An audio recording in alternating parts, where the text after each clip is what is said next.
Group 1 గురించి కూడా అడిగినాము. గతంలో సామాజిక రిజర్వేషన్స్ అనేది 55 జీవో తోటి ప్రిలిమ్స్లో ఉండడం జరిగింది. కొన్ని కారణాల వల్ల కొన్ని సుప్రీంకోర్టు జడ్జిమెంట్స్ ఉన్నాయని అది ఉన్నాయని చెప్పేసి ఆ రోజు ఆ జీవోని తీసేసి అందరికీ ఒకటే రేషియోలు అన్నట్టు ప్రతి పోస్టుకు 50 మందిని అన్నట్టు ఆర్డర్లో ఎక్సెల్ షీట్లో బటన్ కొట్టగానే 30,000 మందికి ఎక్కడ ఆగుద్దో అక్కడికి తీసేసి కటాఫ్ తోటి తీస్తామని చెప్పారు. గత 2 సంవత్సరాలుగా కొన్ని అనివార్య కారణాల వల్ల, కొన్ని అనుకోని కారణాల వల్ల, ప్రకృతి వైపరీత్యం వచ్చినట్టు రావడం వల్ల ఆ గ్రూప్ 1 అనేది డిలే కావడం జరిగింది. ఈ డిలే వల్ల చాలామంది బడుగు బలహీన వర్గాల పిల్లలు, మరీ ముఖ్యంగా దళిత బిడ్డలు అనేటటువంటి వాళ్ళు ఆర్థికంగా వాళ్ళ కుటుంబ నేపథ్యమే చాలా చిందరవందరమైనటువంటి నేపథ్యము. అలాంటి కుటుంబాల నుంచి ఈ నోటిఫికేషన్లో ఒకటేసారి 500 పైచిలకు పోస్టులు రావడం వల్ల మా బతుకులు మారుతాయి. ఉన్నతమైన ఉద్యోగాలు, సివిల్ సర్వీస్కి వెళ్ళలేకపోయినా కానీ ఇక్కడ స్టేట్ సివిల్ సర్వీసు ఒక 4 సంవత్సరాల్లో కన్ఫర్డ్ ఐఏఎస్ IPS వస్తాయి కాబట్టి అని చెప్పి చిన్న చిన్న చిత్కా ఉద్యోగాలు చేసుకునేటటువంటి వాళ్ళు కూడా వాళ్ళు లాంగ్ లీవ్లు పెట్టి వచ్చి ప్రిపేర్ కావడం జరిగింది. ప్రైవేట్ ఉద్యోగాలు చేసుకునేటోళ్ళు కూడా వాటిని పక్కన పెట్టి ప్రిపేర్ కావడం జరిగింది. పెళ్ళిళ్ళైన ఆడపిల్లలు కూడా వాళ్ళ అత్తమామల కూడా పిల్లల్ని వదిలిపెట్టి వచ్చి ప్రిపేర్ కావడం జరిగింది. ఈ నేపథ్యంలో అనుకోని సంఘటన వల్ల 2 సంవత్సరాలు డిలే కావడం వల్ల వీళ్ళు ఆర్థిక భారాన్ని మోయలేక హైదరాబాద్కు వచ్చినటువంటి వాళ్ళు మూట చదువుకొని ఇంటికి పోయి చదువుకోవడం జరిగింది. ఈ నేపథ్యంలో చాలా ఫస్ట్ 2 సార్లు ప్రిపేర్ అయ్యి మంచిగా రాసినటువంటి వాళ్ళు కూడా ఇప్పుడు వచ్చిన పేపర్ అడిగినప్పుడు ఇది కొంత సివిల్స్ స్టాండర్డ్ ఎప్పుడు ఒక్క తీరుగుంటుందా అంటున్నారు. ఈ క్వశ్చన్ పేపర్ ప్యాటర్న్లో కూడా కొంత ఇబ్బందిగా ఉన్నప్పటికీ దాన్ని అడగలేనటువంటి పరిస్థితి. పక్క రాష్ట్రాలలో బ్లూ ప్రింట్ ఇస్తున్నప్పటికీ కూడా ఇక్కడ ఇవ్వట్లేదు. ఏ స్టేట్ పబ్లిక్ సర్వీస్ కమిషన్స్ అయినా UPSC లెక్క ఒకటేసారి ప్రతి సంవత్సరం క్యాలెండర్ ఇయర్. నిన్న UPSC ప్రిలిమ్స్ అయిపోయింది. ప్రిలిమ్స్ ఎగ్జామ్ రాయకముందే మరి సంవత్సరానికి క్యాలెండర్ ఇవ్వడం జరిగింది. అలా ఇచ్చినప్పుడు నువ్వు క్వశ్చన్స్ ఎలా ఇచ్చినా కానీ ఏం కాదు, ఇది అయిపోగానే మట్టి ఇంకో ప్రిపరేషన్ స్టార్ట్ చేయొచ్చు. ఇది అట్లా కాదు. ఏ స్టేట్ పబ్లిక్ సర్వీస్ కమిషన్ అయినా 3-4 సంవత్సరాలకు ఒకసారి వస్తుంది. కొన్ని స్టేట్లలో కొన్ని సంవత్సరాలకు వస్తాయి. ఇది కొన్ని సంవత్సరాల తర్వాత రాష్ట్రం ఏర్పడము, పబ్లిక్ సర్వీస్ కమిషన్ ఏర్పాటు లేట్ కావడము, ఉద్యోగుల విభజన లేట్ కావడము, వీటన్నిటి నేపథ్యంలో గత నోటిఫికేషన్ ఉండడం వల్ల అన్ని చిక్కుల వల్ల కొంత లేట్ అయ్యి దానికి కొన్ని కారణాల వల్ల లేట్ అయినందువల్ల ఖచ్చితంగా ఈ ఎగ్జామ్కు గత 2 ఎగ్జామ్లలో రాసి కొన్ని ఆర్థిక సామాజిక పరిస్థితుల నేపథ్యం వల్ల బడుగు బలైన వర్గాల పిల్లలు ఈరోజు 1:50కి దూరం అవుతున్నారు, మెయిన్స్ రాసుకోవడానికి దూరం అవుతున్నారు. కాబట్టి ఎట్టి పరిస్థితుల్లో 1:100 అనేది ఇవ్వాల్సిందే. గతంలో ఉన్నటువంటి గత ఫ్లోర్ లీడరు, గత ప్రతిపక్షానికి ఫ్లోర్ లీడర్గా ఉన్నటువంటి భట్టి గారు ఈరోజు ఆయన ఉప ముఖ్యమంత్రిగా ఉన్నారు. దళిత వర్గాల నుంచి ఉప ముఖ్యమంత్రిగా ఉన్నటువంటి వీరు ఆ రోజు 1:100 అడగడం జరిగింది.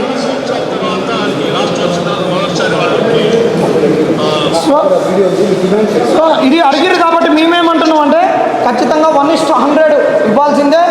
ఆ రోజు అడిగినటువంటి వాళ్ళే ఇలా గౌరవ ఉప ముఖ్యమంత్రిగా ఉన్నారు కాబట్టి ఆ వారు కూడా కింది వర్గాల నుంచి వచ్చినటువంటి వారే కాబట్టి వారికి సాధక బాధకాలు తెలుసు కాబట్టి ఖచ్చితంగా 1:100 ఇచ్చి గ్రూప్ 1 ప్రిపేర్ అయ్యేటటువంటి అందరికీ మేలు జరుగుద్ది, అన్ని సామాజిక వర్గాల పిల్లలకు మేలు జరుగుద్ది కాబట్టి 1:100 ఇవ్వాలి.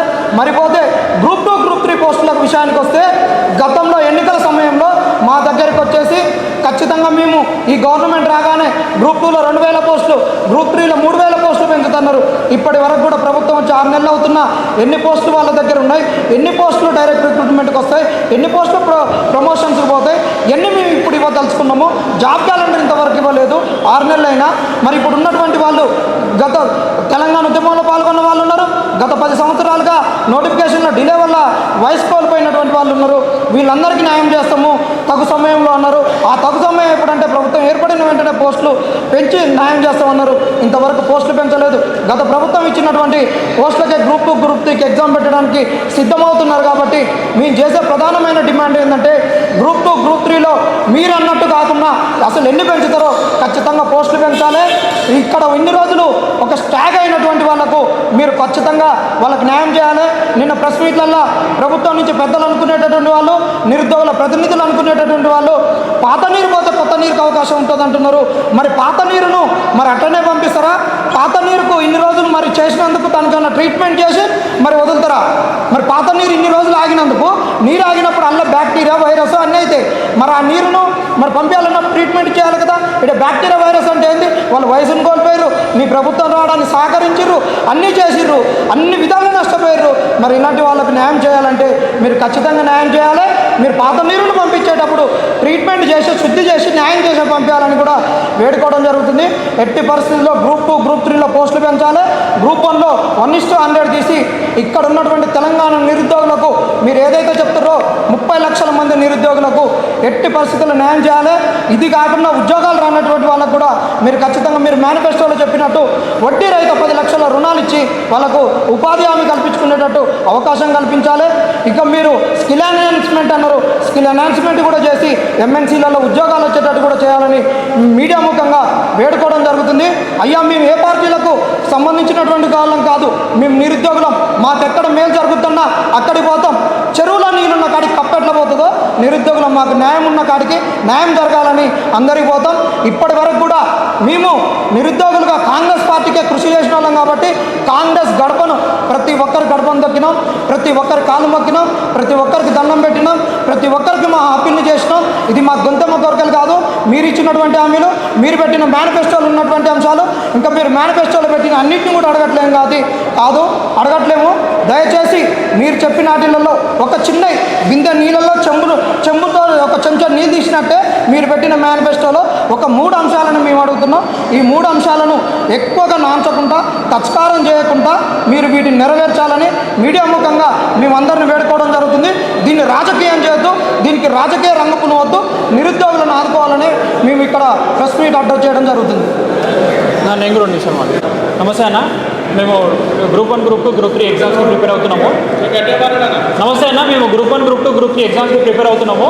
సో లాస్ట్ టైం తెలంగాణ వచ్చిన తర్వాత మన రాష్ట్రంలో మొట్టమొదటి నోటిఫికేషన్ 2022లో వచ్చింది. అయితే అప్పుడు రకరకాల కారణం వల్ల 2 సార్లు క్యాన్సిల్ అయింది. ఒకసారి బయోమెట్రిక్ లేనందువలన, ఇంకొక కారణం వల్ల క్యాన్సిల్ అయింది. అయితే ఇప్పుడు మేమేం అడుగుతున్నాం అంటే first time second time marks వచ్చిన వాళ్ళు ఈసారి మార్క్స్ తక్కువ వస్తున్నాయి.